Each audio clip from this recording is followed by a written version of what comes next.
Area football teams in Tennessee are gearing up for the second round of playoffs, but because of changes to the state playoff bracket by the TSSAA, the second round means more travel for those teams who aren't the higher ranked team. For our area teams, it means traveling as much as 270 miles away for this Friday second round playoff game. News Channel 11's Karen Jenkins spoke to area coaches to see what they think about the new bracket matchups. Karen?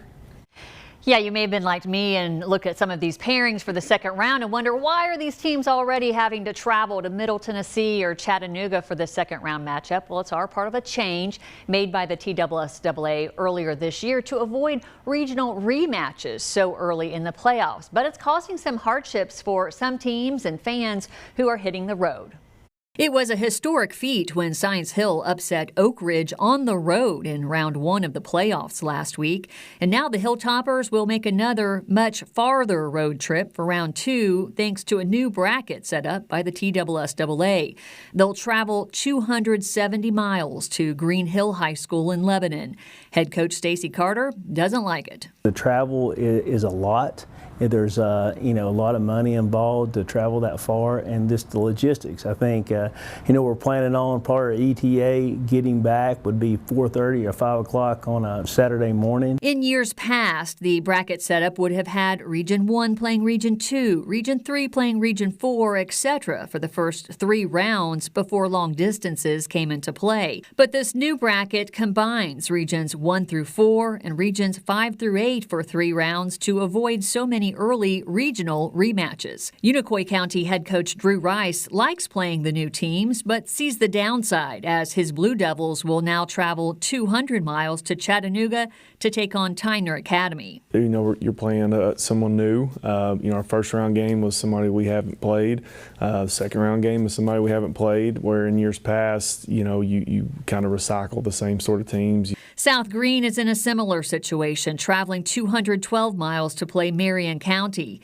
Head coach Sean Jones told me it's, quote, one of the worst decisions TSSAA has made in reference to the bracket change. He estimates his team won't arrive back at the school until around 3 a.m. in the morning on Saturday. All of our area schools are shelling out the extra expense for charter buses for the team, and Coach Rice says he's hoping to make it a special memory for players. For us to still be here and playing and have a chance to continue to play.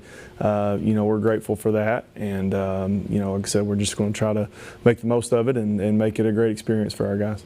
Coach Carter says Toppers parents and fans are also looking to charter a bus for safety reasons. It's dangerous, to drive, 4.5 hours and then watch a game and then come back 4.5 hours in the middle of the night.